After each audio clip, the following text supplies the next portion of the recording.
Our top story, Iran has strongly condemned recent U.S. airstrikes on Iraq and Syria, dismissing the accusations that Washington leveled against Tehran to justify the attacks.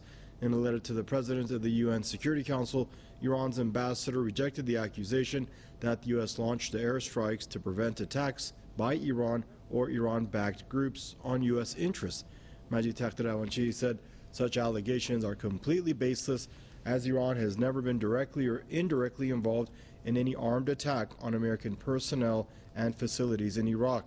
The ambassador also rejected the arbitrary interpretation of the UN Charter by the U.S. to justify its illegal airstrikes on Iraq and Syria. He slammed Washington for breaching the sovereignty of the two Arab countries, saying the U.S. will fail in its attempts to cover up its destabilizing moves. Now joining us from Bristol for more on the story is Tony Gosling, investigative journalist. Hello, Tony. Hope you're safe and doing well out there. Some damning stuff. Your thoughts on it? Well, look, these U.S. airstrikes in Iraq and Syria, this is getting to be a bit of a habit, and also, of course, the Israelis too. You have to ask the question, 5,000, 6,000 miles away, why are the Americans even here? You know, isn't it the time they butted out of the Middle East? So this is really, I think, for Israel that the Americans are doing this. It's only, you know, you can only rationalise it as in the Israeli interest, as the only local power that would want this to happen. And that, you know what that means, is they're doing it for God, because this is the attitude the Americans and the Israeli Zionists have, is that when they do something, God is with them. And this is a very dangerous way. You cannot really do life and death and military strategy based on these ideology, or especially airstrikes for God. Doesn't really ring true, does it?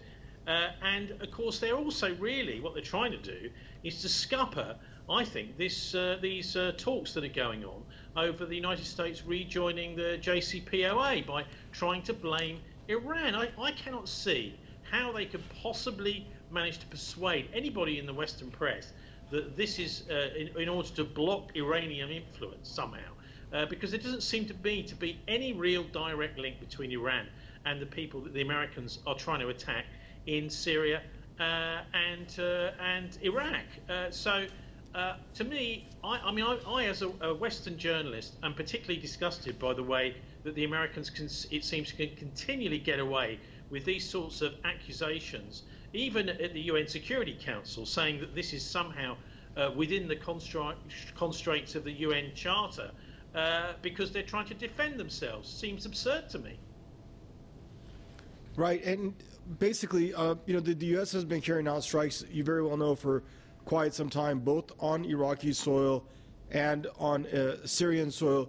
So what's the justification to stick around? Because obviously Damascus doesn't need U.S. forces on its soil. It's wanted to leave for quite some time. The Iraqi parliament voted last year to have all U.S. forces expelled from its soil. So and the pretext for going in there for you know, the first place, you very well know, was debunked and bogus. So Tony, why are U.S. forces still in these two countries? Well, it's a very good question, isn't it? It's almost like the curse of the Middle East is the American flag. Why are they there? What are they doing there? Well, it's, as I said, it's actually really they're there as Israeli agents.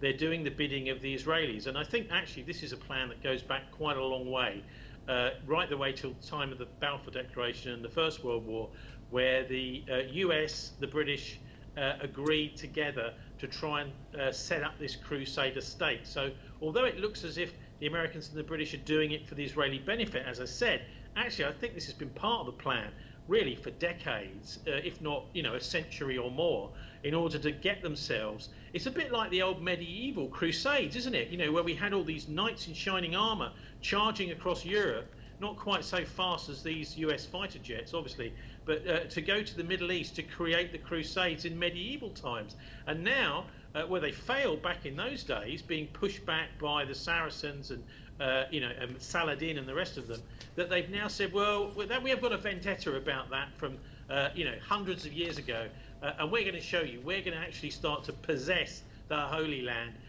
you know, remotely by the Pentagon and by the you know, the British Ministry of Defence from afar. So I think that's really what's at the heart of this. It's a rather twisted idea of what God wants. These airstrikes for God.